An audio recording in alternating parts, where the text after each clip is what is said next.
तत्व को छोड़ देते हैं। आप उच्च कोटि के श्रोता हैं। आप एक दिन के श्रोता नहीं हैं, आप निरंतर कथा का रसपान करते हैं। धन्य हैं आप, जो आपको इस प्रकार की कथा प्राप्त हुई कि आपने निरंतर कथा का रसपान किया है, एक भी दिन आपने कथा के रस को छोड़ा नहीं। कई भक्त तो ऐसे हैं जिनका कथा नशा बन गई है, कथा मात्रई का जीवन, जिनका जीवन ही कथा बन गई है। जब हम अच्छाई से जुड़ते चले जाते हैं तो अपने आप हमारे भीतर की बुराइयां समाप्त होती जाती हैं। हमारे जीवन में बुराइयां कहां से प्रवेश करती हैं पता है ना आपको? भीष्म पितामह धर्मराज युधिष्ठिर से कहते हैं कि युधिष्ठिर, अपनी आंखों से बुरा मत देखना, अपने कानों से बुरा मत सुनना और अपनी जिह्वा से, अपनी वाणी से बुरा मत बोलना, क्योंकि पितामह इन तीनों का परिणाम जानते हैं। परिणाम क्या होता है? बुरा देखने का परिणाम क्या हुआ? देखा क्या था पितामह भीष्म ने? अरे भीष्म पितामह ने अपनी इन आंखों से द्रौपदी के वस्त्राहरण को देखा था। केवल पितामह ने नहीं, महाभारत की घटना, महाभारत का सुंदर सा सब्जेक्ट पढ़कर देखिएगा। द्रौपदी की साड़ी जब खिंच रही थी, उस सभा में जितने लोग थे सारे मारे गए, सारे कौरव मारे गए। जिन जिन ने द्रौपदी के वस्त्रहरण को देखा है, वस्त्राहरण को, सबकी दुर्गति हुई, अपने पाप से मारे गए।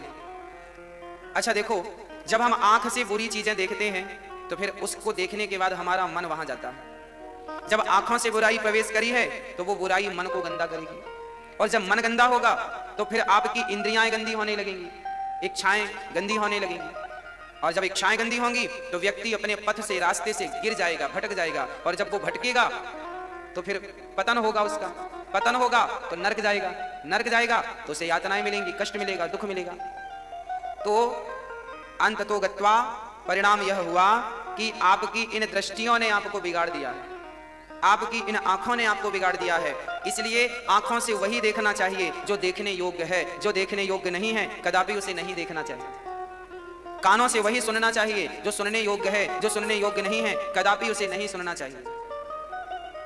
व्यर्थ की बकवास, व्यर्थ की पंचायत, व्यर्थ के प्रपंच श्रवण करने से कोई अर्थ नहीं। अब आपने गलत सुना तो मन को जाकर सूचना मिली, मन व्याकुल हो गया, व्याकुल हो गया, व्याकुल हो गया। देखो सुनने से क्या हुआ? मन व्याकुल। भाई गुरु द्रोणाचार्य जी ने गलत सुन लिया। धर्मराज युधिष्ठिर ने कहा अश्वत्थामा मारा गया, नरोवा कुंजरोवा। नर मारा गया कि हाथी मारा गया वो आप समझो, बस अश्वत्थामा हता मारा गया, अश्वत्थामा हता मारा गया, अश्वत्थामा नाम का हाथी मारा गया। अच्छा, जब गुरु द्रोणाचार्य ने ये वाक्य सुना कि अश्वत्थामा मारा गया, अच्छा उन्होंने ये नहीं सुना कि हता मारा गया, हाथी मारा, उनको लगा मेरा बेटा मारा गया, क्योंकि उनके बेटे का नाम अश्वत्थामा था। जैसी कान के द्वारा यह शब्द भीतर गया, उसी समय गुरु द्रोणाचार्य निष्क्रिय हो गए, अपने धनुष, अपने बाण को छोड़ दिया। देखिए, जब आप सुनते हैं और सुन के विचार नहीं करते तो आप मन तुरंत आपको निष्क्रिय कर देता, तुरंत धनुष बाण छूट गए। पितामह ने शिखंडी को देखा तो धनुष बाण छूट गए, पितामह ने देखा तो मारे गए, और गुरु द्रोणाचार्य ने सुना तो मारे गए, और कौरवों ने द्रौपदी को छुआ अर्थात दुशासन ने छुआ तो मारे गए। समझ रहे हैं बातों को? पतन का हर व्यक्ति, कहते हैं ना इंसान बुरा नहीं होता, इंसान की दृष्टि बुरी हो जाती है। अच्छा, दृष्टि बुरी हुई तब सोच बुरी होती है। अच्छा, पहले से किसी की सोच बुरी नहीं होती। जब तक आदमी देखे ना, जब तक आदमी सुने ना, बिना देखे बिना सुने सोच गलत नहीं हो सकती किसी की। पहले देखेगा, इसके बाद सोच गलत होगी। पहले मैं आपको देखूंगा, देखने के बाद यदि वस्तु पसंद आई तब उसको पाने की चाहत रखूंगा, देखूंगा ही नहीं तो चाहत कैसी होगी? आपने आज तक, आपने कभी लिट्टी चोखा खाया? नहीं खाया। दाल बाफले खाए? हाँ? जिनने नहीं खाया, जिनने नाम नहीं सुना, जिनने कभी दाल बाफले खाए नहीं, नाम सुना नहीं, उनकी इच्छा होगी कभी दाल बाफले खाने की? जिनने कभी लिट्टी चोखा खाया नहीं, देखा नहीं, उनकी इच्छा होगी खाने की? जिनने कभी गाजर का हलवा खाया नहीं, देखा नहीं, उनकी इच्छा होगी कभी खाने की? भाई जब पहली बार आप गाजर का हलवा खाएंगे तब दूसरी बार भी इच्छा होगी, तीसरी बार भी मन होगा। कभी देखा ही नहीं, खाया नहीं तो मन क्यों जाएगा? पहले देखा आपने, फिर चखा आपने, तब तीसरी बार मन करेगा। तो मन तो बाद में जाएगा ना, पहले नजर जाएगी, पहले कान जाएगा। जिस व्यक्ति ने अपनी दृष्टि को और अपने श्रवण को, अपने कानों को संभाल लिया, याद रखना वो भगवान को प्राप्त करके ही रहेगा। पतन उन्हीं का होता है, नरक के गामी वही बनते हैं जिनकी आंखों पर और कानों पर कंट्रोल नहीं होता। आप दो चीजों पर कंट्रोल कर लीजिएगा, तीसरी पर धीरे से हो जाएगा। पहली कंट्रोलिंग आंखों पर, आंखों से कुछ मत व्यर्थ की चीजें मत देखिएगा, कानों से बकवास ना सुनिएगा और वाणी से व्यर्थ की बातें ना बोलिएगा। आपने 3 चीजों को संभाल लिया तो भगवान सदा आपको संभालते चलेंगे, सदा आपको संभालते। और आप 3 में से 1 में से फिसल गए। महाभारत क्यों हुआ? क्योंकि द्रौपदी के बोल बिगड़ गए। महाभारत क्यों हुआ? क्योंकि द्रौपदी के बोल, क्या बोल बिगड़ गए? अंधों के अंधे होते, बोल बिगड़ गए, महाभारत खड़ा हो गया। इसलिए शब्द संभाल के बोलिए, शब्द के हाथे न पाव, एक शब्द औषधि करे, एक शब्द करे घाव। ये आपके शब्द जो हैं ये घाव भी करते हैं और ये आग भी लगाते हैं और बाग भी लगाते हैं। मर्जी आपकी कि आग लगाना है कि बाग लगाना है। कल भगवान श्री कृष्ण का विवाह उत्सव हुआ।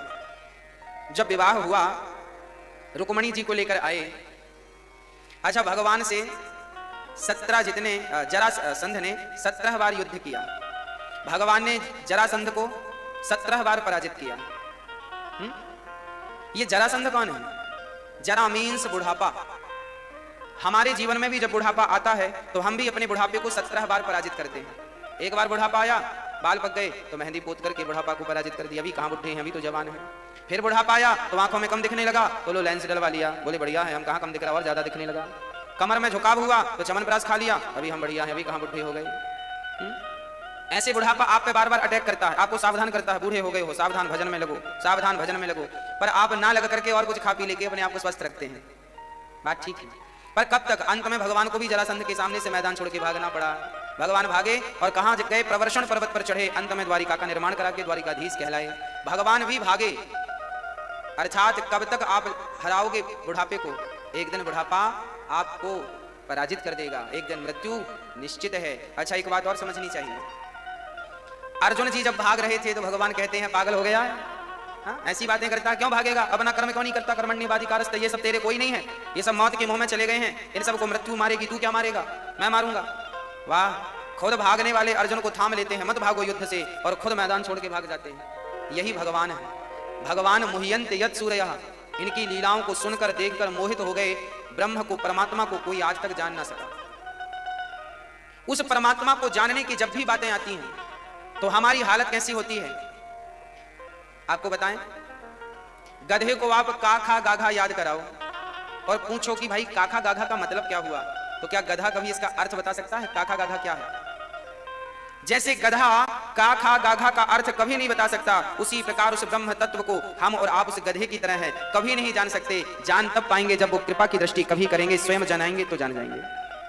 इसलिए भगवान श्री कृष्ण मैदान छोड़कर भागे और द्वारिकाधीश कहलाए। बड़े प्रेम से भगवान का विवाह संपन्न हुआ। रुक्मणी जी के संकल्प आपने सुना, रुक्मणी जी को लेकर आए और रुक्मणी जी का विवाह भगवान श्री कृष्ण से हुआ। पाणी ग्रहण संस्कार हुआ। भगवान कृष्ण के पहले पुत्र का नाम हुआ प्रद्युम्न। भगवान के पुत्र कौन हुए? प्रद्युम्न। प्रद्युम्न बड़े उच्च कोटि के विद्वान भी हैं और बड़े अद्भुत हैं। साक्षात भगवान ही प्रद्युम्न के रूप में भी प्रकट हुए हैं। तो प्रद्युम्न जी जब थोड़ा बड़े हुए तो सम्रासुर नाम का दैत्य उनका हरण करता है और भगवान ने सम्रासुर को मारकर रति से विवाह करके वापस आते हैं। ये कामदेव के अवतार हैं। कामदेव को शिवजी ने जला दिया था, तब रति रोई कि क्या करें हम, हमारा पति तो चला गया। तब शंकर जी बोले कि अगले जन्म में ये कृष्ण के पुत्र बनकर के प्रकट होंगे, इसलिए आज ये रति से विवाह करते हैं। इसके बाद राजा परीक्षित ने कहा, गुरुदेव भगवान ने तो 16,108 विवाह किए हैं और आपने तो एक ही विवाह की कथा सुनाई, आगे की चर्चा सुनाइए। तब सुखदेव भगवान कहते हैं, सुनो, द्वारिका में बड़ा अच्छा माहौल है, बहुत अच्छे लोग रहते हैं और बड़े प्रेम से भगवान रुक्मणी के संग रहते हैं। एक दिन क्या हुआ कि द्वारिका में एक सूर्य भगवान के भक्त रहते थे। आसित सत्राजितः सूर्यो भक्तस्य परमः सखा प्रीतस्तस्मै मणिं प्रादात् सूर्यस्तुष्ट्यः स्यमन्तकम्। सत्राजित नाम के एक भक्त रहा करते थे। आसीत सत्राजितः सूर्यो, इन्होंने अपनी भक्ति से सूर्य भगवान को संतुष्ट कर दिया। अपनी आराधना से सूर्य के उपासक थे और सूर्य भगवान एक दिन प्रकट हो गए। वाह सत्राजित जी, आपने हमारी आराधना की, हम प्रसन्न हैं, बोलो आपको क्या चाहिए। सत्राजित ने कहा, प्रभु हमारे पास थोड़ा धन की कमी है, धन का अभाव है, थोड़ा सा पैसा मिल जाए तो काम बन जाए। आज लोगों को सबसे ज्यादा धन की ही कमी है, सत्राजित जी को भी थी।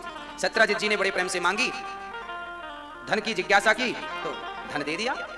भगवान तो भगवान है। सूर्य भगवान ने एक मणि उतारी अपनी गले से और पहना दी। लो आप, ये मणि 100 किलो सोना रोज देगी। कितना सोना? 100 किलो। 100 किलो सोना। अब बताइए जिसके पास 100 किलो सोना रोज मिले आए कितना बढ़िया आनंद होगा। सत्यजित जी वो मणि पहन के चले गए। भगवान एक बार स्वधर्मा नाम की सभा में विराजमान थे, तभी सत्यजित जी गए अपनी मणि दिखाने के लिए। कई बार क्या होता है ना, लोग दिखाना जरूर चाहते हैं कि भाई हमारे पास इतना है, जरा देखें, पड़ोसियों को दिखाएं, लोगों को दिखाएं। कई बार दिखाने के चक्कर में आग लग जाती है। इसलिए ज्यादा दिखाना नहीं चाहिए, जो है गुप्त रखो, जो है भगवान को समर्पित कर दो, क्या दुनिया को दिखाना। सत्यजित जी मणि पहनकर इसलिए चले ताकि वो दुनिया को दिखा सकें कि देखो हमारे पास कितना माल है। एक मैया थी आपके पड़ोस में रहा करती थी, आपकी पड़ोसन। एक दिन उसने सोने की अंगूठी बनवाई, बढ़िया मोटी सी, 1 तोले की, और 1 तोले की अंगूठी बनवा के पड़ोसन के घर चली गई। पड़ोसन से कह रही है, बहन कैसी हो? सब ठीक है। वो उंगली जिसमें पहन रखी थी वो आगे करे, कैसी हो? सब बढ़िया चल रहा है ना? अब पड़ोसन ने एक बार नहीं पूछा कि तूने अंगूठी कब बनवाई। अच्छा, उसका विचार यही था कि पड़ोसन पूछा कि अंगूठी कब बनवा ली तूने, कितने ग्राम की है, किससे बनवाई। अच्छा, माताओं के पैसे तभी वसूल होते हैं जब कोई पूछे, अरे बहुत बढ़िया तुम्हारे है, कहां बनवाया, कब बनवाया। तो अब वो बार बार पूछे। फिर पड़ोसन ने कुछ नहीं बोला तो फिर वो उठ के दूसरे के घर गई, तुम्हारा बेटा कहां है, आज तुमने क्या बनाया है। बार बार वो उंगली आगे ताकि लोग पूछें, पर किसी ने नहीं पूछा कि तुमने अंगूठी कब बनवाई, कहां बनवाई, कितने की बनवाई। अब वो बड़ी उदास हो गई, राम राम राम राम, किसी ने पूछा ही नहीं। अब वो अपने से बताना चाहे नहीं, उसे लगा कोई थोड़ा सा शुरू करे तो फिर मैं बताऊं। अब वो बड़े प्रेम से घर चली गई, कोई नहीं पूछा। तो उसने अपने घर के आंगन में आग लगा दी, और आग लगाई थोड़ी सी, और सबको, सुनो गांव वालों सुनो, घर में आग लग गई, आओ आओ। अब लोग आए, बोले पानी, अरे पानी यहाँ डालो, यहाँ पानी डालो, यहाँ पानी डालो। वो बस वही उंगली आगे करे। अब पड़ोसी पानी डाल रहे हैं, अरे यहाँ क्यों डालते हो, यहाँ पानी डालो। उसको लग रहा था कोई धोखे से पूछ ले कि अंगूठी कब बनवाई। तब तक सही में हवा चल गई, और हवा चली तो आग उड़ के घर के अंदर चली गई। सचमुच उसका घर जलने लगा, और जब जलने लगा तो वो ऐसे रोने लगी, हे भगवान मैं तो बर्बाद हो गई। तभी पड़ोसन ने पूछ लिया, बहन ये अंगूठी कब बनवाई। उसने कहा, तेरा सत्यानाश हो जाए, पहले नहीं बोल सकी, तेरे चक्कर में आग लग गई घर में। पहले ही पूछ लिया होता कि कब बनवाई है तो आग तो ना लगती। तो कई लोग इस चक्कर में आग भी लगवा लेते हैं। सत्यजित जी का भी यही हाल था। देखना भी ये मणि क्या क्या काम करेगी। सत्यजित जी को ये मणि मिली है, अब ये पहन करके भगवान को दिखाने गए हैं कि देखो हम भी कम नहीं हैं, हम भी ऐसे हैं। आज किसी को थोड़ा सा धन वैभव मिल जाए तो वो अपने आप को भगवान समझने लगता है। सत्यजित जी के मन में भी यही कुछ चल रहा था, हम तो बड़े आदमी हैं, हम क्या कृष्ण से कम हैं। अच्छा, भगवान ने वो मणि मांगी सत्यजित जी। अच्छा, सत्यजित जी जब प्रवेश करे सभा में तो सब खड़े हो गए, सबको लगा सूर्य भगवान आ गए। भगवान ने कहा सूर्य नहीं है, ये तो उनके भगत हैं। सत्यजित जी से भगवान ने कहा, सत्यजित जी आप ये मणि क्या करेंगे? अरे जितना धन चाहिए हमसे ले लेना, यदि ये राज खजाने में रहेगी तो इससे प्रजा का उत्थान होगा, प्रजा का कल्याण होगा। कहा, निवेदन किया। परंतु सत्यजित जी से भगवान ने मणि मांगी, पर सत्यजित जी ने तो देना चाहा ही नहीं। अच्छा सच्ची बताएं, भगवान हमें जो चीज देते हैं तो हम खुशी खुशी रख लेते हैं, और कभी भगवान अपनी ही वस्तु हमसे वापस मांगे तो हम लोग देने से मना कर देते हैं, नहीं देंगे हम। देखिए, भगवान सूर्य ने ही मणि दी और भगवान कृष्ण ने मणि मांगी। एक भगवान ने मणि दी, एक भगवान ने मणि मांगी। तो जिस भगवान ने दी तो रख तो ली, पर वापस करने से रो रहे हैं, नहीं हम वापस नहीं करेंगे। यही जीव की सबसे बड़ी गलती है। मैया जी आपसे हम निवेदन करें कि आपके पास अभी वर्तमान में जो चीज है, कभी भी भगवान मांगे तो बिना देर लगाए वापस कर देना, और रोना मत कि तुमने वापस क्यों लिया। अच्छा एक बात बताओ, ये वस्तु हमने आपको दे दी, हाँ ये वस्तु हमने आपको दे दी 1 साल के लिए, भैया ये 1 साल आप अपने पास रखो। हमारी वस्तु है, हमने आपको दे दी कि 1 साल आप रखो। अब आपने 1 साल इसे संभाला, 2 साल संभाला, 3 साल संभाला। जब हम वापस आकर अपनी वस्तु मांगेंगे कि भैया हमारी वस्तु लौटाओ, तो आप लौटाएंगे कि नहीं? हाँ या नहीं? मैया लौटाएंगे? हाँ हाँ लौटाएंगे। क्यों लौटाएंगे? क्योंकि ये वस्तु आपकी थी ही नहीं, ये तो आपको हमने दी है। उसी प्रकार जिस प्रकार ये वस्तु आपकी नहीं थी, हमने दी है, आपने रखा, आपने उपयोग किया, इसका पढ़ा समझा, जब मांगे तो वापस करो। उसी प्रकार आपकी जो बेटी है, बेटा है, पत्नी है, पति है, परिवार है, पद है, प्रतिष्ठा है, पैसा है, ये कुछ भी तुम्हारे पास नहीं था जब तुमने जन्म लिया था। ये सब तुम्हें भगवान ने दिया है, और जब दिया है तो सब कुछ रखो। पर जब भगवान कभी अपनी वस्तु तुमसे वापस मांगे कि चलो भाई वापस करो, तो आप हंसते मुस्कुराते वापस कर दिया करो। रोया ना करो कि भगवान ने हमारा बेटा छीन लिया, भगवान ने हमारा ये छीन लिया, भगवान ने हमारा यश छीन लिया, भगवान ने हमारा पैसा छीन लिया, भगवान ने हमारा पति छीन लिया, भगवान ने हमारा पुत्र छीन लिया, भगवान ने हमारी पत्नी छीन ली। ऐसी शिकायत ना किया करो। अरे भगवान की वस्तु है, पत्नी, पुत्र, पति, परिवार सब कुछ भगवान ने दिया है। जब तक के लिए दिया है तब तक तुम्हारे पास है, जब मांगेगा तो प्रसन्न चित्त से वापस कर देना। पर हम लोगों की गलती क्या है? हम लोग देने से इनकार कर देते हैं। हम लोगों को लगता है वापस ना करना पड़े, वापस नहीं करना चाहते। हाँ, इसलिए वापस करने की, हाँ जी, इसलिए बड़े भाव से जो विधाता ने दिया है वापस कर दो। जब तक दिया है आनंद से रखो, उसका उपयोग करो, आनंद लो। जब ठाकुर जी मांगे हंसते मुस्कुराते, अरे यहाँ तक कि ये जिंदगानी पूरी होने को आए तो भगवान को धन्यवाद देकर ये शरीर भी छोड़ देना कि हे प्रभु, आपने 100 साल का 50 साल का अवसर दिया है स्मरण करने का, अब आपका शरीर आपको सौंप करके मैं आपके चरणों में आना चाहता हूँ। ये शरीर भी परमात्मा ने दिया है कुछ काम करने के लिए। जाओ अपना लोक परलोक संभाल लो, बड़े भाग्य मानुष तन पावा, फिरत सदा माया कर प्रेरा, काल कर्म स्वभाव गुण घेरा, कबहु किनर करुणा कर देही देत ईस बिनु हेतु सनेही। भगवान ने ही कृपा करके ये तन दिया है, जब मांगे तो आप हंसते हंसते दे देना, रोना मत के लो हम जा रहे हैं।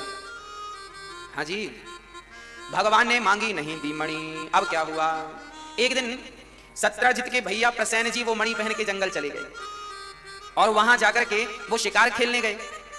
तभी क्या हुआ मेरी माँ कि एक शेर ने वो मणि लेने के चक्कर में प्रसेन को मार डाला।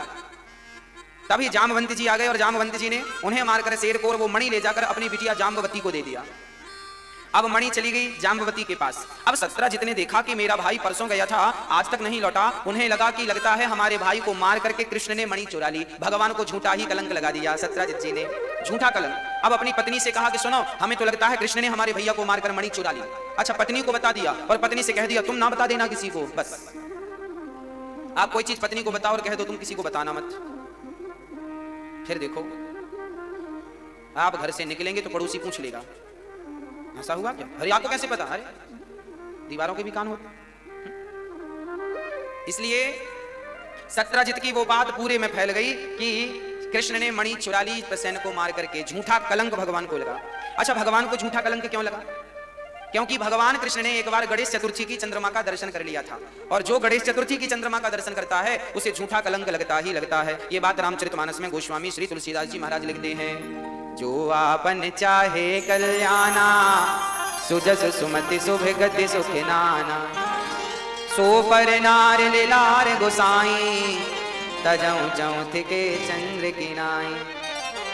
जो अपना कल्याण चाहते हैं स्त्री या पुरुष, सो पर नार लीलार गोसाई, तजऊ चौथ के चंद्र की नाई। जो स्त्री अपना कल्याण चाहती है वो पर पुरुष को ना देखे, और जो पुरुष अपना कल्याण चाहते हैं पराई नारी को ना देखें, वैसे ही त्याग दें जैसे गणेश चतुर्थी की चंद्रमा को त्याग दिया जाता है। अच्छा, गणेश चतुर्थी की चंद्रमा को क्यों नहीं देखा जाता? क्योंकि एक बार गणेश जी ने श्राप दे दिया था चंद्रमा को। एक बार गणेश जी जा रहे थे चूहे पर बैठ करके।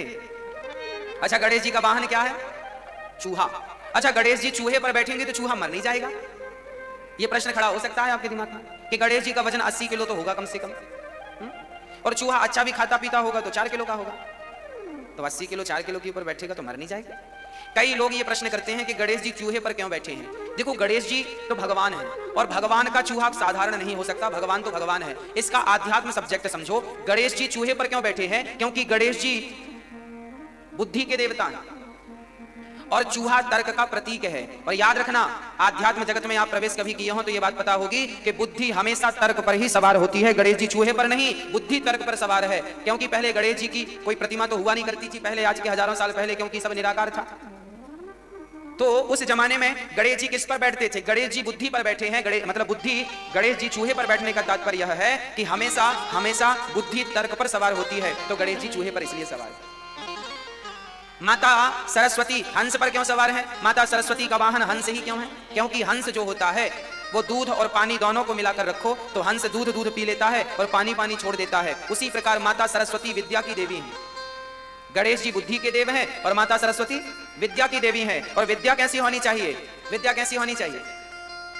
विद्या ऐसी होनी चाहिए जैसे हंस सार को ग्रहण, दूध को ग्रहण कर लेता है, उसी प्रकार मां सरस्वती कहती है कि तुम सार को ग्रहण करते जाओ और थोथा उड़ाते जाओ। सार को गही लहे थोथा दे उड़ाए।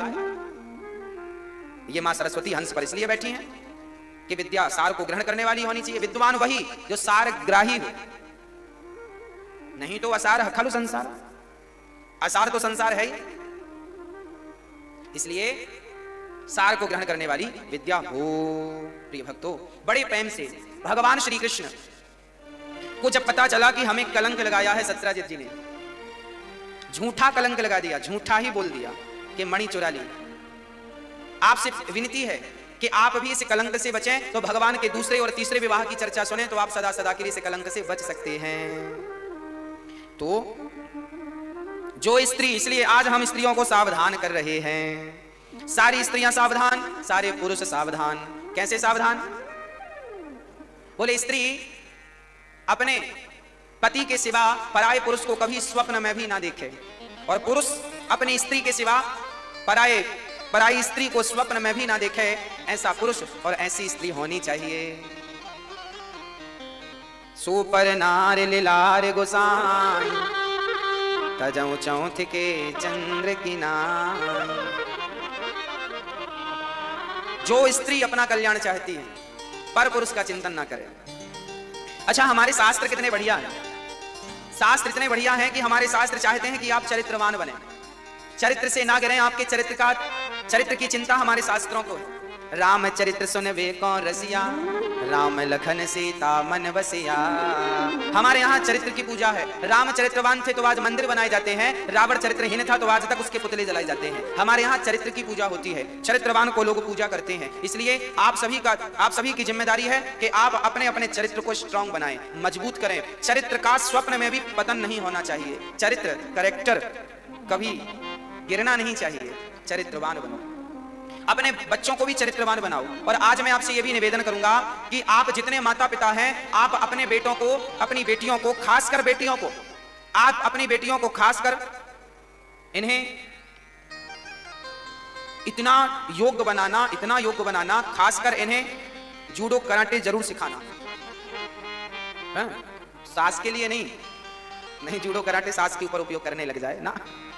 आज बेटियों को जूडो कराटे इसलिए सिखाना चाहिए ताकि वो अपनी सुरक्षा करके अपनी रक्षा कर सके, अपने आप को मुसीबत के टाइम पे 2-4 बंदों से लड़ सके और अपने आप को बचा सके, शिकार ना हो जाए उन दुष्टों की। इसलिए आज हर माँ बाप को अपनी बेटियों को कराटे जरूर सिखाना चाहिए। और हम तो ये कहते हैं छोटी सी तलवार भी रख के चलना चाहिए। हाँ जी, हमारी कोई भी देवी देवता बिना अस्त्र शस्त्र के नहीं है। हाँ तो बता दो, चलो तलवार लेके ना चलें तो कम से कम आत्मरक्षा का कुछ साधन तो होना चाहिए। पॉकेट में मिर्ची लेकर चलें या कुछ लेके चलना चाहिए। और स्ट्रांग, आजकल की बेटियों को थोड़ा मजबूत होना चाहिए, जूजू बन जाती हैं। माँ बाप को चाहिए कि आप अपने बेटियों को स्ट्रांग बनाएं, मजबूत बनाएं। उन्हें खुद घर पे ही अभ्यास कराएं लाठी चलाने का। उन्हें मुसीबत में कैसे अपने आप को बचाना है, हर प्रकार की उन्हें तरकीब बताएं। कौन बताएगा? माँ बाप बताएंगे। इसके लिए भी आप कोच रखिए, इसके लिए भी आप उन्हें सिखाइए। बेटियों को झांसी की रानी जानती हो कैसी थी? झांसी की रानी, अब सोचो झांसी की रानी तलवार चलाना नहीं जानती होती तो वो कैसे अंग्रेजों को मारती, युद्ध करती और कैसे अपनी सुरक्षा करती? उसने अपने आप को भी बचाया और अपने देश को भी बचाने का प्रयास किया। तो झांसी की रानी की तरह हमारी बेटियां बने। वो भी 23 साल की थी जब उसकी मृत्यु हुई। खूब लड़ी मर्दानी, वो तो झांसी वाली रानी थी। सिंहासन हिल उठे, राजवंशों ने भ्रकुटी तानी थी। बूढ़े भारत में भी आई फिर से नई जवानी थी। खूब लड़ी मर्दानी, वो तो झांसी वाली रानी थी। रानी अहिल्याबाई ये भी तलवार चलाना जानती थी, ये भी दुष्टों का दमन करना जानती थी। तो बेटियां तो अहिल्या जैसी हो, अहिल्याबाई, झांसी की रानी, रानी दुर्गावती, ऐसी बेटियां हो आपकी, ताकि अपनी रक्षा कर सके। ऐसे संस्कार देना चाहिए माँ बाप को। और खासकर बेटियों को और बेटों को आप चरित्र की जरूर शिक्षा दीजिए। चरित्र बचा तो सब बचा और चरित्र गया तो सब गया। इसलिए आजकल की बहन बेटियों को, एक बहन ने हमसे परसों पूछा कि गुरुजी बेटियों पर इतना माँ बाप क्यों अंकुश लगाते हैं? आज बेटियों को माँ बाप कहते हैं ना, यहाँ नहीं जाना, ये नहीं करना, समय से आना है। अच्छा, बेटों को तो कोई अंकुश नहीं लगाता, बेटियों को सब अंकुश लगाते हैं। बेटों को तो खुले में छोड़ देते हैं और बेटियों पर थोड़ा सा नजर रहती है। तो बेटियों की शिकायत है कि हमारे माँ बाप हमारे संग ऐसा क्यों करते हैं। आज इसका भी मैं समाधान लेकर आया हूँ। देखो, जितनी बेटियां सुन रही हैं वो ध्यान से सुने। देखिए, आपके माँ बाप आप पर ज्यादा अंकुश निगरानी इसलिए रखते हैं क्योंकि आप आज के युग में, आज के जमाने में बाहर सुरक्षित नहीं है। इसलिए माँ बाप की थोड़ी सी चिंता आपके लिए ज्यादा होती है, क्योंकि वो आपका भला चाहते हैं, क्योंकि समाज का बाहर का माहौल ठीक नहीं है। थोड़ी सी चिंता होती है माँ बाप को। और मैं एक बिल्कुल परफेक्ट इसका कारण सुनाऊं कि जो सरिया होता है ना, आप जब सरिया खरीदते हैं तो सरिया की दुकान में सरिया बाहर पड़ा होता है, लोहा सरिया हमेशा बाहर दुकान में पड़ा होता है। सरिया की कीमत कितनी होती है भाई? 50 रुपए किलो लोहा है। 60 रुपए किलो होगा, बस इतना ही है ना, ज्यादा से ज्यादा 60 रुपए किलो लोहा बाहर पड़ा है। अच्छा, सरिया बाहर पड़ा है, अब आपको हीरा चाहिए है तो हीरा सोनी की दुकान में मिलेगा। तो क्या सोनी जी हीरे को बाहर रखते हैं दुकान के? सोनी जी हीरे को कहां रखते हैं? तिजोरी में। तिजोरी खोली, एक छोटी सी डिब्बी निकली लाल कलर की, उसे खोला तो मखमल के कपड़े पर हीरा रखा है। भैया जी ये हीरा इतना संभाल के क्यों रखा है?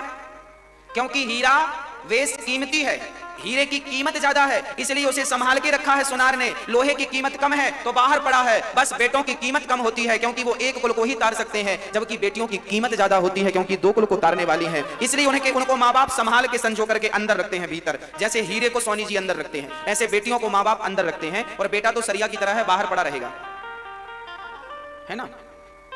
बेटे एक ही कुल को तारेंगे ना, बेटी 2 कुल की जिम्मेदारी लेके चलती, इसलिए उसकी हिफाजत ज्यादा होती है, माँ बाप उसकी हिफाजत ज्यादा करते हैं। और आजकल की बेटियां कहती हैं हमारे माँ बाप तो हम पर अत्याचार कर रहे हैं, हमें तो निकलने नहीं देते बाहर, हमें तो घूमने नहीं देते बाहर, हमें तो मिलने नहीं देते बाहर। अरे भाई आप सुरक्षित नहीं है बाहर, थोड़ी सी जिम्मेदारी आपकी भी है। याद रखना, जब नजर हटती है तभी दुर्घटना घटती है। थोड़ा सा सावधान आपको होना ही पड़ेगा। आप सावधान नहीं होंगे तो आप शिकार हो जाएंगे। आज के सालों पहले दामिनी के साथ क्या हुआ, 16 दिसंबर की रात्रि को सबको पता है।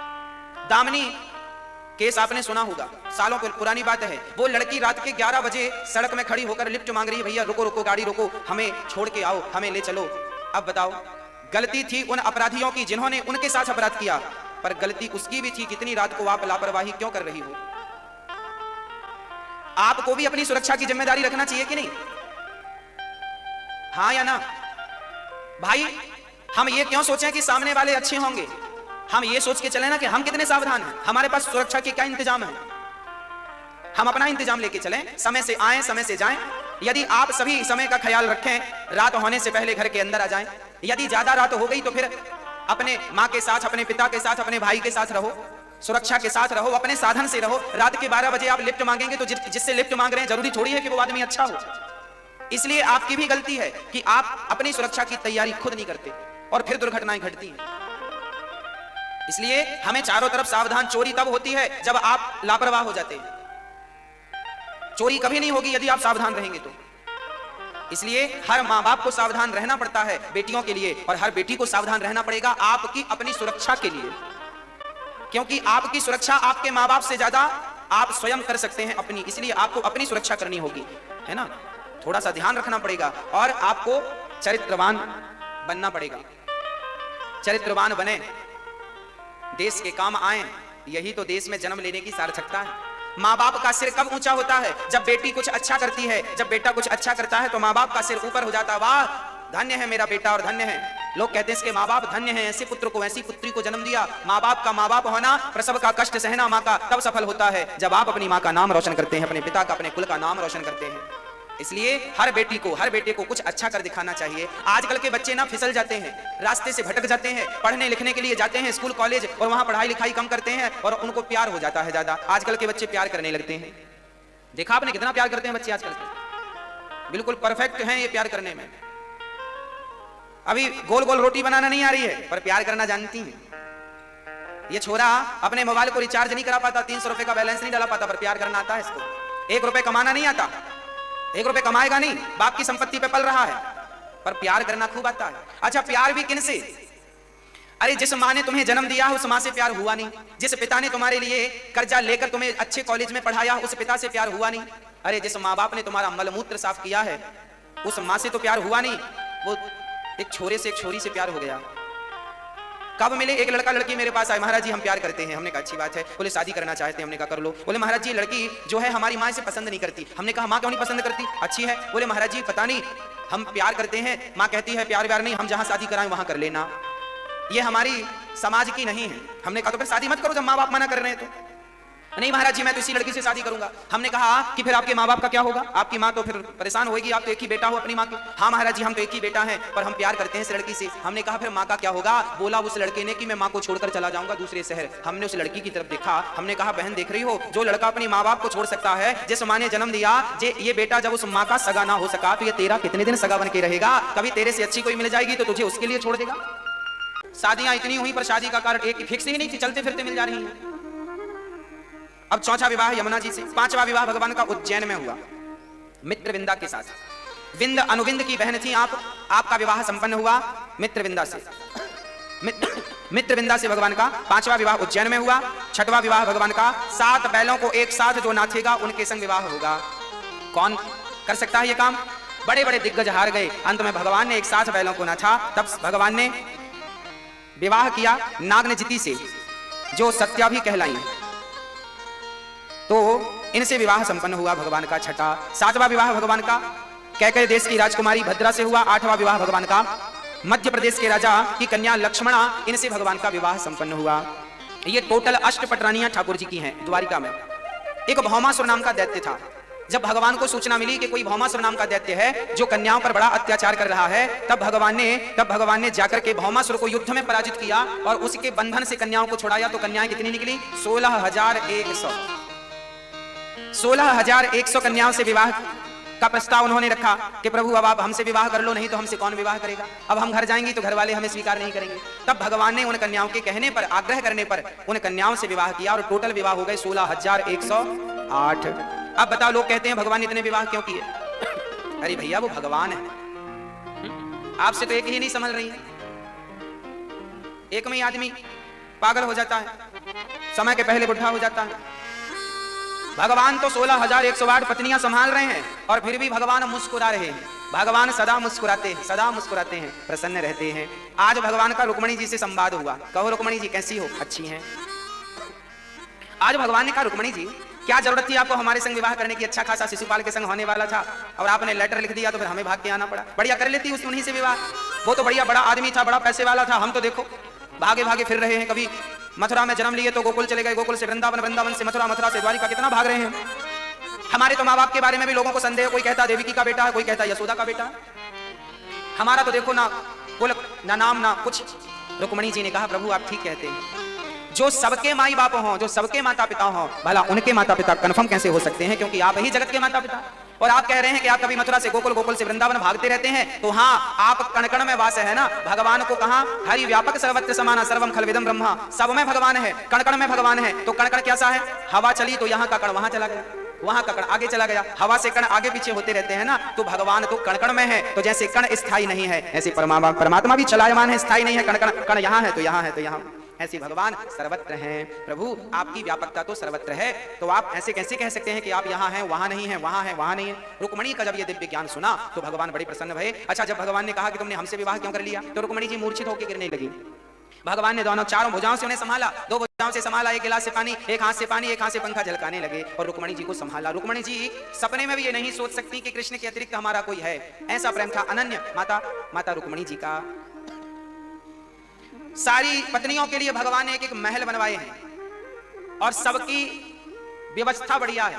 10 बेटा 1 बेटी हर रानी से हुई। भगवान की 16,108 तो बेटियां थी और फिर एक रानी से 10, 16,108 में फिर आप 10 का हिसाब करो तो बेटों की संख्या निकलेगी। एक रानी के 10 बेटा, इतनी लंबी चौड़ी सेवा है ठाकुर जी की। हाँ, अब भगवान के बेटा ही इतने सारे हैं। एक बेटा को आज गोद में लिया है तो दूसरे बेटे का नंबर महीने भर बाद आएगा, है ना। अब इतने सारे रोज थोड़ी ये सबको एक गोद में खिलाते रहेंगे।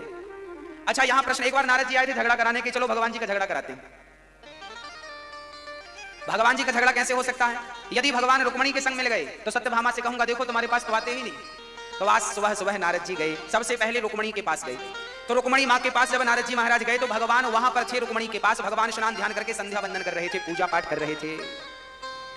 नारद जी को लगा हाँ रुक्मणी के पास हैं, अब सत्यभामा के पास जाऊंगा। तुरंत नारद जी सत्यभामा के पास गए। सत्यभामा के पास गए तो भगवान वहां भी थे, वहां सूर्य अर्घ दे रहे थे। सूर्याय नमः, आदित्याय नमः। नारद जी बोले अच्छा, अंदर से कमरा बना रखा है, सेटअप पल भर में वहां। नारद जी बोले अब हम इस लाइन में नहीं जाएंगे, दूसरी लाइन में, क्योंकि पत्नियों के अलग अलग महल थे, इस लाइन की अलग, इस लाइन की अलग। तो नारद जी पूरा उस लाइन को छोड़ करके, वहां जितनी पत्नियां थी उनको लगा कि अंदर कोई कनेक्टिविटी है तो भगवान चले जाते। तो नारद जी एक सोसाइटी पूरी छोड़ के दूसरी सोसाइटी में चलेगा, फेज 2 में।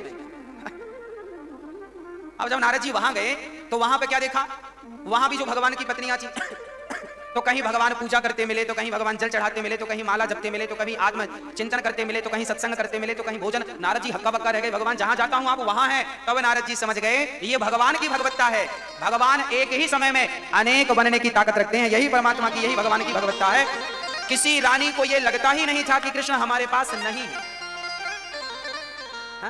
जहां जाए नारद जी वहां पहुंच जाए, वहां भगवान थे, ऑलरेडी थे भगवान। एको हम बहुश्यामा, भगवान एक ही है पर बहुत सारे बन जाते हैं। ये संकल्प मात्र से सृष्टि हो जाती है। वो परमात्मा सब कुछ करने की सामर्थ्यता रखते हैं। ऐसे भगवान को हम प्रणाम करें और इन कथाओं को सुनकर हम भी ये शिक्षा पाएं कि हमें भी अपनी गृहस्थी अच्छी करनी चाहिए।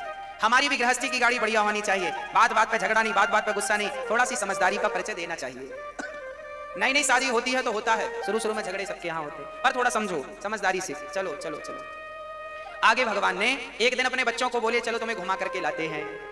भगवान भी देखो अपने बच्चों को घुमा कर कभी फुटबॉल खिलाते हैं, कभी क्रिकेट खिलाते हैं। आज भगवान अपने बच्चों को लेके गए पार्क में, चलो क्रिकेट खेलते हैं, गेंद का खेल खेलते हैं। अच्छा, गेंद का खेल खेल खेल में गेंद जाकर कुएं में गिर पड़ी। तो वहां भगवान के पुत्र गए और वो गेंद निकालने लगे, पुत्र पौत्र आदि। तो परिणाम क्या हुआ कि वो गेंद जब निकाली तो एक बहुत बड़ा गिरगिट था वहां पर।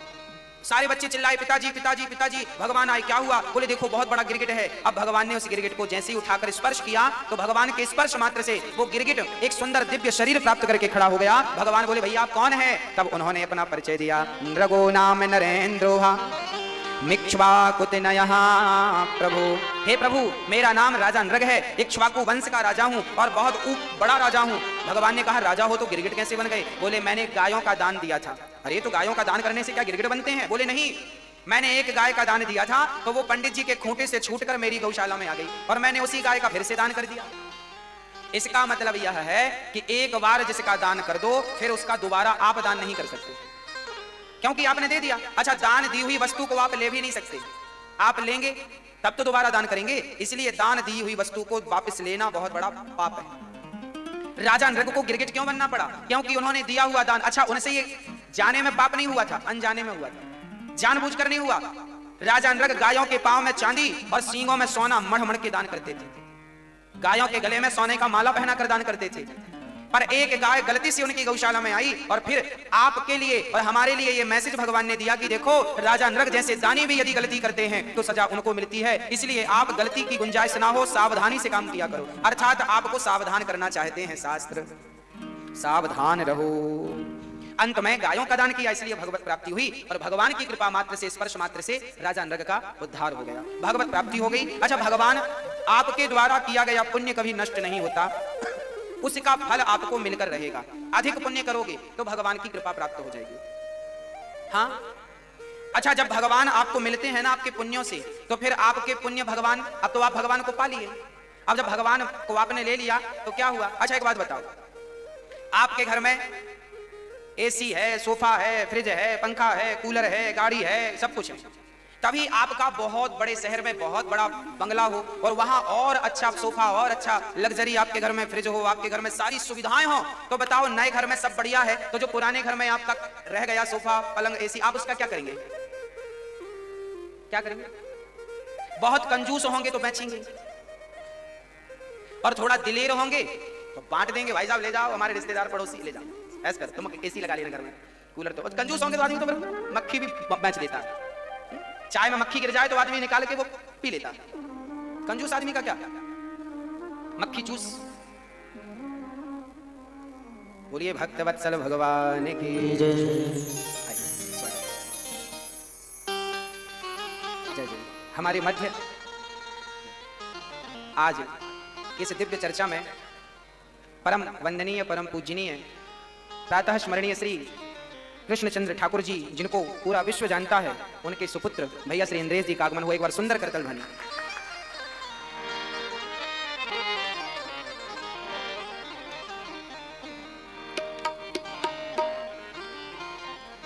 बड़ा दिव्य संयोग कि आज के इस सत्र में, आज की इस कथा में आपकी उपस्थिति हुई। कहते हैं जब कथा में स्वयं विप्र देवता आ जाएं, व्यास पीठ पर बैठ करके जो भगवान की कथा आप तक पहुंचाने वाले संत वृंद आ जाएं, विप्र वृंद आ जाएं, तो समझ लेना कि वो उपस्थिति डायरेक्ट या इनडायरेक्ट वो उपस्थिति भगवान की उपस्थिति मानी जाती है। ये तो ठाकुर जी की उपस्थिति है, स्वयं बिहारी जी की उपस्थिति है। तो बिहारी जी ही इस रूप में हमारे मध्य प्रकट हुए हैं, क्योंकि अभी आपको आगे कल परसों से ही हमें विदित है कि कथा में जाना है। अच्छा, अभी कथा पूरी हुई है और आगे भी आपको कथा में ही जाना है कुछ दिनों के पश्चात। तो आप बड़े भाव से कथा का रसपान कराते हैं भैया श्री इंद्रेश जी। कई बार आपने भी कथा आपके वाणी से सुनी होगी और आज यहाँ आपकी उपस्थिति हुई है। बड़ा अद्भुत स्वागत, वंदन। आपके चरणों में कोटि कोटि नमन, कोटि कोटि वंदन। भगवत स्वरूप हमारे मध्य श्री सदगुरुदेव भगवान भी विद्यमान हैं, आपके चरणों में भी दास का पुनः वंदन, कोटि कोटि नमन। प्रिय भक्तों, भगवान ने राजा नृग पर कृपा की और राजा नृग पर कृपा करने के बाद पौंड्रक पर कृपा की। ये पौंड्रक नाम के जो राजा थे, एक्चुअली ये भगवान बनने का अभिनय कर रहे थे। आपके मन में एक विचार आया कि क्यों ना हम भी भगवान बने, तो नकली हाथ लगवा के पौंड्रक नकली हाथ लकड़ी के बनवा कर लगवा करके और सबसे यही कहते फिरते थे कि मैं वासुदेव हूं, मैं भगवान हूं। ये कृष्ण क्या भगवान है? मैं भगवान हूं। पौंड्रक जैसे लोग, पौंड्रक जैसी वृत्तियां आज भी हमें समाज में देखने को प्राप्त होती हैं। हाँ प्रिय भक्तों, आज भी आपको ऐसे पौंड्रक जैसे लोग देखने को मिलेंगे और आपको इन्हीं से सावधान रहना। सावधान कैसे? जैसे पौंड्रक अपने आप को भगवान कहते थे, ऐसे आज हमारे भारत में बहुत सारे ऐसे लोग हैं जो भगवान कृष्ण की पूजा ना करके, भगवान राम की पूजा ना करके, भगवान नारायण की पूजा ना करके, भगवान शिव की, दुर्गा की, सूर्य भगवान की पूजा ना करके अपने ही भगवान लॉन्च कर देते हैं। और कई बाबा तो ऐसे हैं कि स्वयं भगवान बन जाते हैं। आज मार्केट में आपने देखा होगा, एक बाबा जी को भगवान के मंदिरों से ऊपर बिठा दिया जाता है और बाजू में नीचे राम जी को, नीचे कृष्ण जी को, शंकर जी को बिठा दिया जाता है। ये वही पौंड्रक के वंशज हैं। इनको मानने वाले, इनको जानने वाले, ये सब वही पौंड्रक की परंपरा चली जा रही है। आज भी पौंड्रक जिंदा है। जो भगवान को छोड़कर किसी और को भगवान माने, वो कैसा होगा? अच्छा, कोई आपसे कहे कि आप बिहारी जी को भूल जाओ, भगवान राम, भगवान कृष्ण, भगवान नारायण को भूलकर किसी और को भगवान मान लो, तो क्या हम मान लेंगे? नहीं। अरे हमारे लिए तो हमारे नारायण ही भगवान है, हमारे राम कृष्ण ही भगवान है, इनके सिवा। अच्छा, आज मैं आपको स्पष्ट कर दूं कि नारायण और राम और कृष्ण कौन है। स्पष्ट कर दूं ताकि आपका कंफ्यूजन समाप्त हो जाए, आप कंफ्यूज ना रहे। देखिए क्या होता है, जब भगवान लक्ष्मी के संग बैठते हैं तो उनका नाम हो जाता है लक्ष्मी नारायण। जब भगवान खड़े होते हैं तो भगवान का नाम होता, खड़ी मुद्रा को कहते हैं नारायण। जब भगवान कभी दाईं करवट लेते हैं तो भगवान नारायण जब दाईं करवट पर लेटते हैं तो उनका नाम हो जाता है राम, और जब भगवान नारायण बाईं करवट पर लेटते हैं तो उनका नाम हो जाता है कृष्ण। एक्चुअली कृष्ण के जन्म के पहले से ही भगवान नारायण का नाम कृष्ण था, भगवान राम के जन्म के पहले ही भगवान नारायण का नाम राम था, क्योंकि राम ही जब दाहिनी करवट लेंगे तो राम बन जाएंगे और बाईं करवट में उनको क्या बोला जाता है? कृष्ण बोला जाता है। तो भगवान जब इस धरती पर राम बनकर अवतरित हुए, वही निर्गुण निराकार, वही परब्रह्म परमात्मा जब राम बनकर आए तो वह राम कहलाए। क्योंकि जब राम का जन्म हुआ था तब उस समय भगवान दाहिनी करवट पर थे। कहते हैं ना, देवता स्तुति कर रहे हैं, जय जय सूर्य नायक जन सुखदायक प्रणत पाल भगवंता, है ना। ये स्तुति गोस्वामी जी लिख रहे हैं। जब देवता भगवान की स्तुति करने पहुंचे उस समय भगवान दाहिनी करवट पर थे। तो भगवान ने कहा, ठीक है, यदि पृथ्वी पर संकट है, गौ ब्राह्मण खड़े हैं, साधु संत स्तुति कर रहे हैं, विप्र धैनु सुर संतहित लीन मनुज अवतार, यदि आप आए हैं हमारी सहायता लेने के लिए, उस समय ठाकुर जी दाहिनी करवट पर थे, तो भगवान उसी हाल में तुरंत जैसे थे वैसे दौड़ पड़े। इसलिए भगवान दाहिनी करवट से आए हैं, इसलिए उनका नाम राम पड़ा, इसलिए वो राम से जाने गए, राम नाम से। और भागवत की वंदना जरा सुनिएगा, सत्यव्रतम सत्य परम त्रिसत्यम।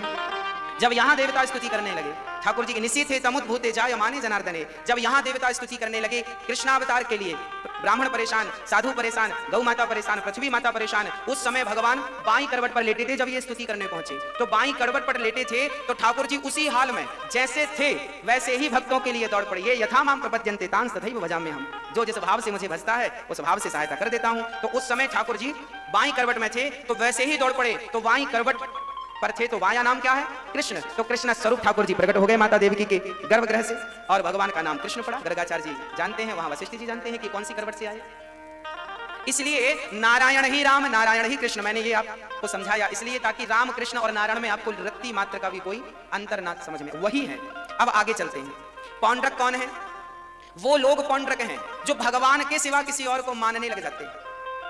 अच्छा एक बात बताओ, मुझे एक छोटे से प्रश्न का उत्तर आप दीजिए। मैया जी, एक पतिव्रता नारी क्या अपने पति का स्थान किसी और पुरुष को दे सकती है?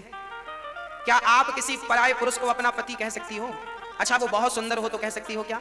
वो बहुत पैसे वाला हो तो कह सकती हो क्या? नहीं। जैसे स्त्री के लिए, जैसे पतिव्रता नारी एक अपने पति के सिवा दूसरे पुरुष को कभी पति के रूप में स्वीकार नहीं कर सकती, उसी प्रकार यदि एक नारी अपने पति के सिवा किसी पुरुष को पति के रूप में स्वीकार नहीं कर सकती, तो हम लोग भी अपने भगवान नारायण के सिवा किसी और को भगवान के स्थान पर स्वीकार नहीं कर सकते। माता रामो मत पिता रामचंद्र, स्वामी रामो मत सखा रामचंद्र, सर्वस्वम्य रामचंद्रो दयालो नान्यम जाने नहीं व जाने न जाने।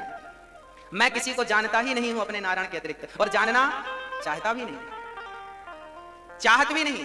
इसलिए आपसे निवेदन करता हूं कि आपसे कोई कहे, अब हमारे भारत में कुछ ऐसे लोग हैं, एक सज्जन मेरे पास आए, बोले महाराज जी आप किस राम की पूजा, देखिए भोले भाले लोगों को बरगलाने वाले बहुत मिल जाएंगे। एक सज्जन ने हमसे कहा महाराज जी आप किस राम की पूजा करते हैं? हमने कहा भाई किस राम की, क्या राम 2-4 हैं क्या? उन्होंने कहा हाँ राम 3 या 4 गिना दिए उन्होंने। हमने कहा बताओ तुम्हारे कौन कौन से राम हैं? उन्होंने कहा एक राम दशरथ का बेटा, एक राम घट घट में लेटा, एक राम का सकल पसारा, एक राम का सब जग सारा, 4 राम गिना दिए। उन्होंने कहा अब आप बताओ इनमें से किस राम की पूजा करते हैं? हमने कहा देखो आपका दिमाग हो गया है खराब, आओ हम इसका इलाज करते हैं। आप कहते हैं एक राम दशरथ का बेटा, एक राम घट घट में लेटा, एक राम का सकल पसारा, एक राम का सब जग सारा। हमने कहा ये 4 नहीं है, इसे ऐसे समझो कि वही राम दशरथ का बेटा, वही राम घट घट में लेटा, उसी राम का सकल पसारा, उसी राम का सब जग सारा, तो लो एक हो गया। भाई ईश्वर एको ब्रह्म द्वितीयो नास्ति, ईश्वर एक है, परमात्मा एक है। जब आपकी दृष्टि ऐसी हो जाएगी कि सब में भगवान है तो फिर ये भेद खत्म हो जाएगा, सी राम में सब जग जाने वाली बात आ जाएगी, हरि व्यापक सर्वत्र समान सर्वम खल विदम ब्रह्म वाली बात आ जाएगी। पर अभी यदि आपकी दृष्टि ऐसी नहीं है तो फिर भगवान में ही ध्यान केंद्रित करना चाहिए, अन्यत्र ध्यान नहीं लगाना चाहिए। आज जैसे पौंड्रक लोगों को, पौंड्रक को भगवान ने मारा, भगवान तो आज भी इनको मारते हैं जो भगवान बनने की होड़ लगाते हैं, पर आपको भी सावधान रहना चाहिए। एक सज्जन ने हमसे पूछा कि महाराज जी ये बताइए गुरु किसे बनाना चाहिए? आज मैं आपको सच्चे गुरुओं की पहचान बताता हूं। गुरु किसे बनाना चाहिए, गुरु बनने के योग्य कौन है? देखिए सबसे पहली पहचान गुरु की क्या होनी चाहिए? आपके गुरुजी परंपरागत होने चाहिए। मैंने एक दिन और कहा था, आज दोहराता हूं। हमारी जो प्राचीन परंपराएं हैं, जैसे हमारी परंपरा है श्री परंपरा, श्री रामानुजाचार्य परंपरा, ये हमारी परंपरा कहां से चली? हमारी परंपरा ये वहां से चली, भगवान नारायण ने लक्ष्मी जी को मंत्र दिया कि जाओ। एक बार लक्ष्मी जी चरण दबा रही थी भगवान नारायण के, लक्ष्मी जी ने कहा प्रभु ये कलयुग के लोग बड़े पतित हो रहे हैं, पथभ्रष्ट हो रहे हैं, इनका उद्धार कैसे किया जाए, इनका कल्याण कैसे किया जाए? तब भगवान नारायण ने लक्ष्मी को एक मंत्र दिया, अष्टाक्षर मंत्र, वही जो हम जपते हैं। लक्ष्मी जी ने वही मंत्र अपने शेषावतार शेषनाग को दिया, फिर शेषनाग भगवान वही लक्ष्मण जी बनकर आए, वह मंत्र लक्ष्मण जी ने जपा। द्वापर में वही लक्ष्मण जी बलराम बनकर आए तो वही मंत्र बलराम जी ने जपा। वही बलराम जी से कलयुग में श्री रामानुजाचार्य भगवान बन के आए तो रामानुजाचार्य जी ने वही मंत्र जपा, और फिर वही अष्टाक्षर मंत्र जो माता लक्ष्मी ने नारायण भगवान से सुना, वही परंपरागत मंत्र नारायण का भगवान रामानुजाचार्य के शिष्य के शिष्य के शिष्य के शिष्य के शिष्य के शिष्य के शिष्य, फिर वह मंत्र हम तक हमारे गुरुजनों के माध्यम से पहुंचा। हमारे गुरुजी ने कान में वही मंत्र दिया और उसी मंत्र को हमने धारण किया, उसी का हमने जाप किया। तो जो परंपरागत चली आ रही है पद्धति, परंपरा, जो परंपरागत लोग हैं उन्हें आप गुरु बनाए। जिनके माथे पर चंदन है, हमारे माथे पर हमारी परंपरा का चंदन है, गले पर माला परंपरा का माला है, हृदय में भगवान का नाम परंपरागत नाम है, इसलिए जो परंपरागत हो उन्हें तो गुरु बनाइएगा। नहीं तो आजकल आपने देखा होगा बहुत सारे गुरुओं के तो माथे पे तिलक भी नहीं होता। तो जिनके माथे पर तिलक नहीं है तो पता कैसे लगेगा कि कौन सी परंपरा से है? तो तिलक होना क्यों जरूरी है? ये तिलक क्या है? एक्चुअली ये तिलक जो है ना मेरी माँ, ये भगवान के चरण है। ठाकुर जी के जो चरण है ना, ये चरण है। तो चरण हुई ठाकुर जी के चरण ही हम अपने माथे पर अंकित करते हैं। ये जो तिलक लगाते हैं हम लोग, ये ठाकुर जी के चरणों का भाव समझ के कि ठाकुर जी के चरणों को हम अपने मस्तक पर अंकित कर रहे हैं, उनको धारण कर रहे हैं। ये हमारी परंपरा है। अच्छा, रामानंदाचार्य परंपरा है तो रामानंदाचार्य परंपरा का भी तिलक लगभग ऐसा ही होता है, पर उस तिलक की एक अलग बात ये होती है कि वो अपना भाव अलग मानते हैं।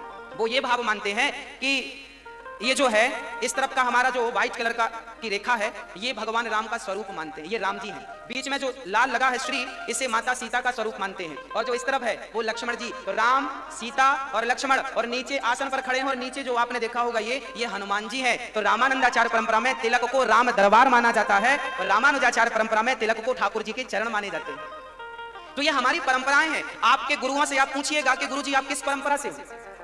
आपको भी तो गुरु से पूछना चाहिए ना, कि गुरु ही आपसे पूछते रहेंगे। आप भी पूछा करो कि आप किस परंपरा से हो। जैसे वृंदावन में बहुत सारी परंपराएं हैं जो प्राचीन परंपराएं, हाँ, जैसे और भी परंपराएं हैं हमारे वृंदावन में, बहुत सारी अनेक अनेक परंपराएं हैं। कोई परंपरा सनकादियों से प्रारंभ होती है, हाँ, जैसे श्री जी महाराज जी हैं, ये परंपरा है, ये सनकादियों से चलती है। क्या परंपरा? निम्बार्क है ना। निम्बार्क जो परंपरा है, निम्बार्काचार्य जी जो हुए हैं, ये निम्बार्क परंपरा कहां से? जैसे हमारी परंपरा लक्ष्मी जी से स्टार्ट हुई, ऐसे निम्बार्क परंपरा कहां से स्टार्ट हुई? सनकादियों से, सनक सनंदन सनातन सनत कुमार से। ये भी भगवान नारायण से मंत्र प्राप्त किए हैं और सनकादियों से चलती हुई नारद जी के माध्यम से आगे बढ़ी। तो ये जो परंपरागत मंत्र आप लेते हैं, यही मंत्र आपके भीतर जाकर प्रभाव करते हैं और प्रभावशाली होते हैं और यही भगवान की प्राप्ति कराते हैं। इसलिए माथे पर तिलक जरूरी है ना। जिनके माथे पर तिलक ना हो, जिनके गले पर तुलसी की माला ना हो, जिनके मुख पर भगवान का युगल नाम ना हो, ऐसे से आप मंत्र लेकर क्या करेंगे, क्या जपेंगे? गुरु बनाया ही किस लिए जाता है? गुरु कल्याण करने के लिए बनाया जाता है। अंधकार को नष्ट करके जो ज्ञान के प्रकाश की ओर आपको ले जाए उसे गुरु कहते हैं। इसलिए जो गुरु आपके परंपरागत हो, पहले गुरु जी से जो गुरु माथे पर तिलक ना लगाते हो वो गुरु के योग्य ही नहीं। हमारे भारत के सन्यासी तिलक लगाते हैं। ये कौन सा तिलक लगाते हैं? हमारे यहाँ एक परंपरा और है, जैसे हमारे शंकराचार्य हैं तो एक शैव परंपरा है, एक शंकराचार्य जी की अपनी श्री जगत गुरु, हाँ सबसे प्रथम जो आद्य शंकराचार्य जी की परंपरा है, वो परंपरा माथे पर ऐसे तिलक लगाकर आड़ा बीच में तिलक लगाते हैं, है ना, लाल कलर का, तो श्री लगाते हैं। अर्थात कहने का भाव ये है कि जो परंपरागत होंगे वही आपको मंत्र देवें तो आपका कल्याण है। अन्यथा बिना परंपरा के किसी गुरु से मंत्र ले लिया तो फिर तो वो पौंड्रक के खानदानी है, जो अपने आप को ही स्वयं भू मान रखे हैं, स्वयं का मंत्र, स्वयं की बातें, परंपरागत वो नहीं है। तो भगवान ने फिर पौंड्रक को मारा, इसलिए युद्ध किया और सुदर्शन से सिर खंडित कर दिया। आप भी जरा ठीक ठीक समझा करिए भगवान कौन है, मैं आपको आज बता रहा हूं। हमारे यहाँ पंचदेव, हम सनातन धर्मियों के घर 5 देवों की पूजा होती है, पंचदेव कहते हैं। हमारे यहाँ भगवान नारायण, जैसे हम विष्णु भगवान भी कहते हैं, राम भगवान और कृष्ण, जब मैं नारायण का नाम लूं तो इसमें ये सब आ गए। तो भगवान नारायण, भगवान शंकर, माता दुर्गा, गणेश जी और सूर्य भगवान, ये 5। इनके सिवा गणेश जी, माता दुर्गा, सूर्य भगवान, शंकर जी और भगवान नारायण, इनके सिवा जो अपने आप को भगवान कहें वो भगवान नहीं है, पौंड्रक के वंशज। कोई व्यक्ति अपने आप को कहे कि मैं भगवान हूं तो भगवान तो वही है जिसमें ऐश्वर्यस्य समग्रस्य धर्मस्य यशः श्री, जिसके अंदर ये 6 लक्षण हो, बस वही ईश्वर है। तो आगे की पावन चर्चा काशी राज के उद्धार, द्विविद के उद्धार की और जरासंध के उद्धार की पावन चर्चा सुने। उसके पूर्व हमारे मध्य उपस्थित विप्रवृंद जो कि उच्च परंपरा से शिक्षित और दीक्षित हैं, जो कि परम विद्वान है, परम भागवत है, भागवत और भगवान को हृदय में धारण करते हैं और निरंतर भगवान की चरणों की सेवा आप करते हैं। हमारी मन से इच्छा पूरी कर देना। नाभादास जी से कहा, बोले क्या इच्छा है आपकी? तब उन्होंने कहा कि जब मैं मरूं तो मेरे शरीर का ये चमड़ा, ये चमड़ी उनके जूतों पर लगा देना, जिनके मुख से धोखे से भी एक बार सीताराम निकल गया हो, उनके जूतों में मेरा ये चमड़ा लगा देना, क्योंकि इसी मात्र से मेरी सदगति हो जाएगी। यह दासानुदासो भविता संजया, कितनी अद्भुत बात है। प्रिय भक्तों, सच कहा है आप श्री ने कि हमें भगवान का भक्त नहीं, भगवान की अनन्यता प्राप्त करने के लिए उनके चरणों में समर्पण करना होगा। समर्पण, ऐसा भाव हो हमारा कि वो समर्पण आ जाए ठाकुर जी के चरणों में। अब भगवान ने अद्भुत लीला की, अद्भुत चर्चा हुई और आइए अब आगे की चर्चा बड़े भाव से करते हैं। प्रिय भक्तों, श्री काशीराज और द्विविद का ठाकुर जी ने उद्धार किया। जरासंध नाम का एक दैत्य जो कंस के ससुर जी थे, आपके यहां श्री जरासंध के यहां 20,800 राजाओं को उन्होंने बंदी बनाया था। 20,800 राजा बंदी बने थे। तब उन सभी राजाओं ने भगवान से प्रार्थना की, कृष्णाय वासुदेवाय हरये परमात्मने प्रणतक्लेशनाशाय गोविंदाय नमो नमः। श्री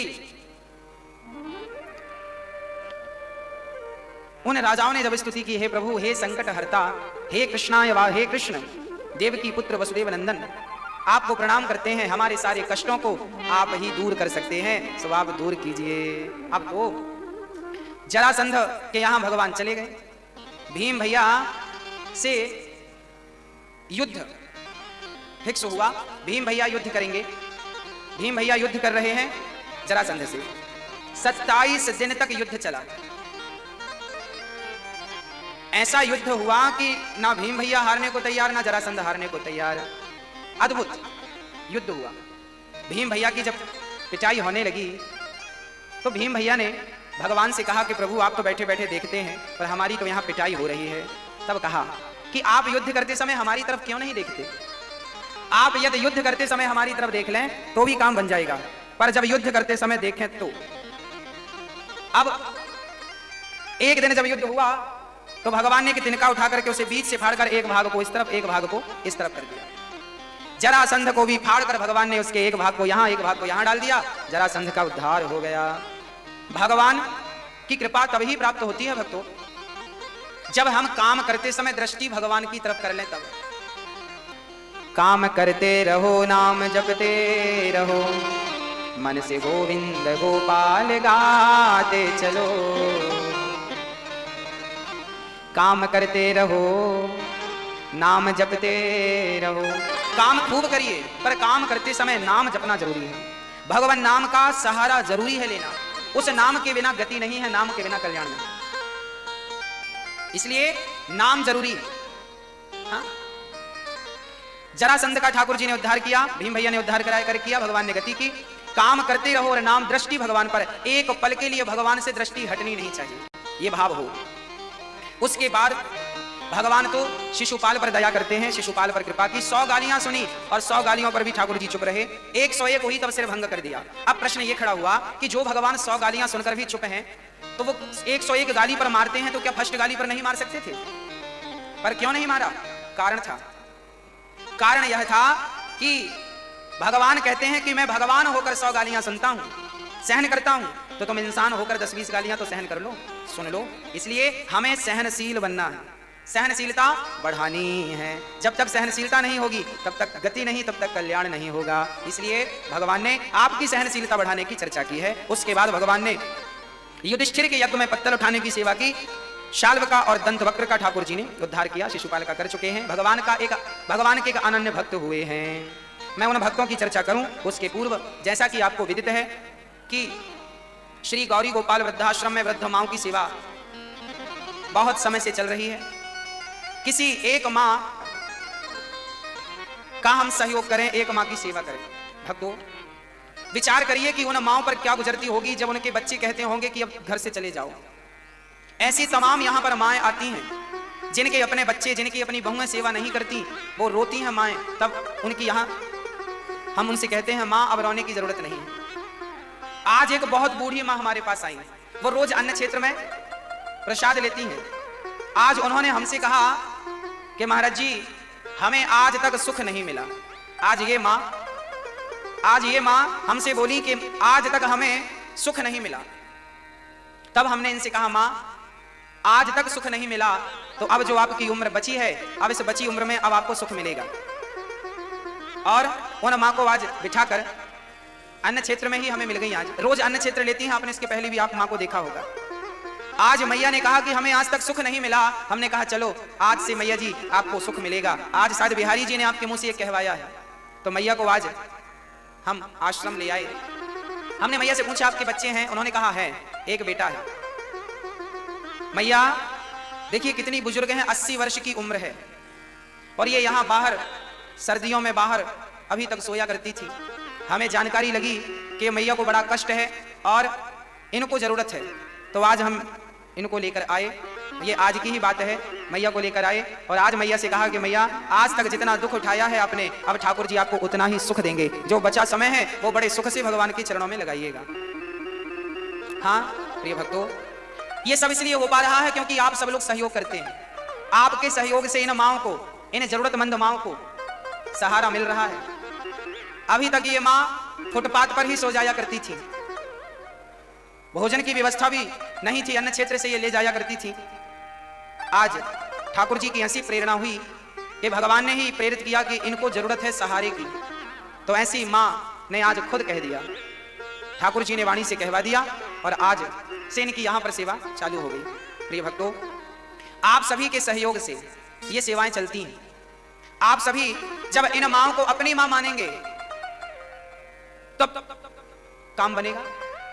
आज तो बेटे अपने ही मां को छोड़ देते हैं, नहीं, अपनी अपनी जिम्मेदारियां निभाइए और अपनी अपनी माओं की सेवा कीजिए, अपनी माओं की सेवा कीजिए।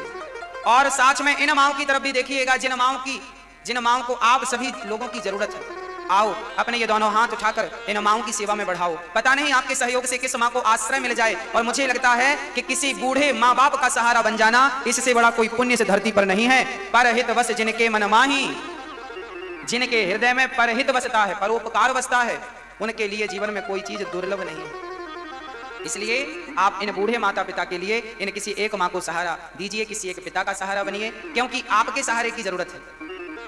मात्र आप लोग ही ऐसे हैं जो इस सेवा को निरंतर चला सकते हैं। आपका थोड़ा थोड़ा योगदान, थोड़ा थोड़ा सहयोग कुछ भक्तों ने पहुंचाया है। यहाँ दवा क्षेत्र भी चलता है, निःशुल्क दवाई बांटी जाती है। हजारों साधु संत अब लोग कहते हैं कि यहां बहुत अच्छी दवाई निःशुल्क बांटी जाती है, रोज बांटी जाती है। इन माओं के रहने के लिए आश्रम और सभी संतों के लिए, साधुओं के लिए यहां पर एक हॉस्पिटल बनाया जाएगा जहां सबकी निःशुल्क दवाई होगी, सबका इलाज होगा। यह सब आपके ही सहयोग से संभव है। ना हम रहेंगे ना आप रहेंगे, पर आपके द्वारा बढ़ाए गए हाथ सहयोग के वो सदा आपका योगदान अमर रहेगा, जो हमारे और आपके ना रहने पर भी सेवाएं यहां पर होती रहेंगी। यहां अन्न क्षेत्र चलता है, हजारों लोग प्रसाद पाते हैं भरपेट। ये सब आपके ही योगदान से, सहयोग से चल रहा है। इसलिए कुछ भक्तों ने इसमें योगदान दिया है। आप भी इस कार्य को अपना जानकर, इन माओं को अपनी समझकर, अपनी मां समझ करके इन माओं की सेवा करिए, इन माओं का सहारा बनिए और इन जरूरतमंदों की सेवा कीजिए। कुछ भक्तों ने सहयोग पहुंचाया है, नाम श्रवण करते हैं। साथ ही अभी कल से यहां पर भागवत जी की 108 पोथी बैठेंगी, अष्टोत्तर पाठ होंगे। आप भी एक पाठ बिठाकर अपने पूर्वजों का कल्याण कर सकते हैं। कल से बैठेगा पाठ। आपका एक पाठ आपके जीवन का, आपका एक पाठ आपके जीवन के सारे कपाट खोल देगा, सारे द्वार खोल देगा और जीवन सफल होता है भगवत कृपा से। ऐसे ब्राह्मण बैठते हैं और सभी का पूजन वंदन होता है। और आप सभी भी किसी एक पोथी बिठाकर अपने पूर्वजों के निमित्त, अपने सुख शांति समृद्धि और आनंद के निमित्त पाठ करा सकते हैं। कुछ भक्तों ने अपने हाथ बढ़ाए हैं। आइए ऐसे महान दानवीरों के नाम श्रवण करते हैं। श्री राधे। एक बार दोनों हाथ उठाकर बड़े ही प्रेम के साथ में बोलेंगे राधे राधे। बड़ी ही मधुर भाषा में आप सभी लोग मधुर शब्दों के साथ में आज की पावन कथा का श्रवण पान कर रहे थे और पूज्य जवना श्री बड़े ही सरल व्याख्यान के माध्यम से आप सभी को कथा से ओतप्रोत कर रहे थे, कथा की गंगा में डुबकी लगवा रहे थे। और आज हमारे बीच में परम पूज्य इंद्रेश जी महाराज जी भी यहाँ पधारे। एक बार जोरदार तालियां पूज्य महाराज जी के लिए, जिनकी कृपा बरसात में हम लोग यहाँ भीग रहे हैं। ठाकुर जी की चरणों की भक्ति से हम जुड़ रहे हैं और नवनित जीवन में कुछ ना कुछ सीखने को हमें यहाँ प्राप्त हो रहा है। जैसा कि आप सभी को मालूम है, यह दिव्य महोत्सव, यह दिव्य कथा, यह दिव्य आयोजन हमारी माओं के लिए पूर्णतः समर्पित है। यानी कि आप जो भी सहयोग के हाथ आगे बढ़ाते हैं, वह सहयोग हमारी माओं की सेवा में समर्पित हो जाता है। ठीक वैसे ही जब आप आगे अपने हाथ बढ़ाते हैं तो वो सहयोग किसी न किसी रूप में, सेवा के रूप में यहाँ परिवर्तित हो जाता है। किसी के द्वारा दिया गया वह सहयोग अन्य क्षेत्र के रूप में